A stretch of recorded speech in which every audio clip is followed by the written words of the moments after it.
Hey tech heads! Can you guess what impressed me the most as an electric car enthusiast about the European Renault Megane E-TECH?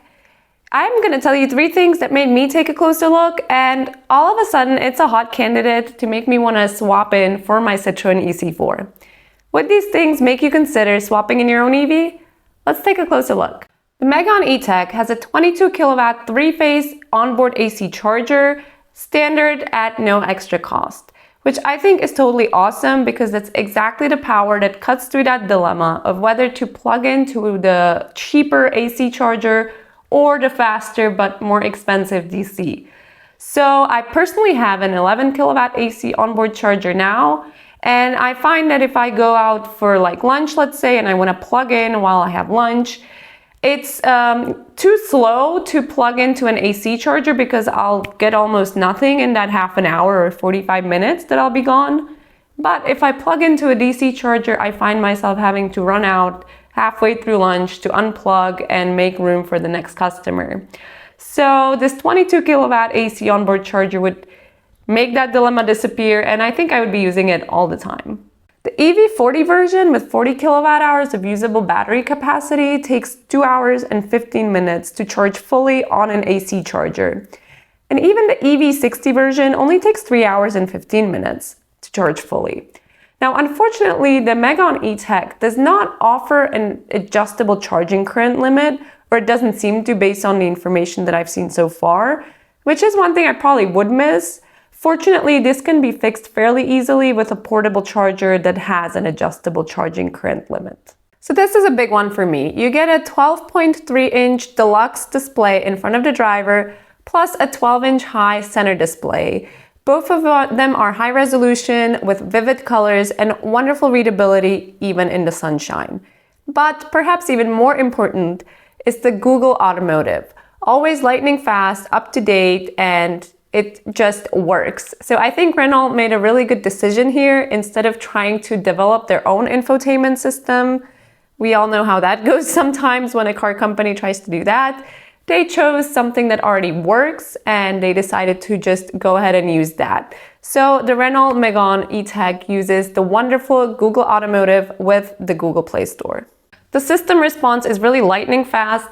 Personally, I like to use Google Maps, and what's wonderful about this system is that when you put in your final destination into Google Maps, it will plan your route for you, including charging stops. So it will show you what chargers you need to stop along across the way. It'll even show you the stand occupancy as well as your battery charge level upon arrival.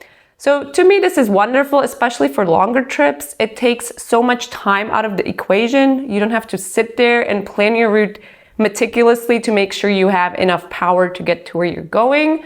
The system will do that for you, which I think is wonderful. Now, if you need to use messenger apps like WhatsApp, Signal, Telegram, whatever it may be, you just need to use Android Auto or wireless Apple CarPlay and use it that way, which I think is wonderful. The customer gets to choose what they like to use, and then the system just facilitates that for them. That's great. And another great thing that I really like is that with the Google Maps, you can get that right in front of your driver display. So it'll be right in front of your eyes when you're on the way, and I don't know, I think that's pretty cool. Now, because the Megane E-TECH has well and truly caught my attention, I decided to go ahead and take a look at some pricing. Through my research, I found that in Germany, you can get a year-old E-TECH for around 30,000 euros or 25,700 pounds. Now, this is with a 40 kilowatt hour battery. If you go up a notch to a 60 kilowatt hour battery, you can get it for around 33,000 euros, which is about 28,300 pounds. Now, this does also come with a more powerful 160 kilowatt engine, and it is in the better techno trim, which includes a 360-degree camera, automatic parking, these beautiful fabric seats with leatherette sides, a heat pump, plus the Google Automotive on a beautiful 12-inch display.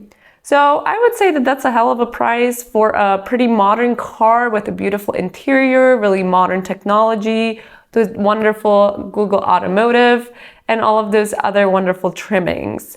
So what do you think about this? Would you be tempted to trade in your EV? And what are the prices looking like in your country? Let me know in the comments. As I mentioned like 5 times already, I do find the Megane E-TECH to be very interesting, and I'll definitely be making a more detailed video about it. I'm going to take a look at the different trims, compare the differences between them, and take a closer look at some more details.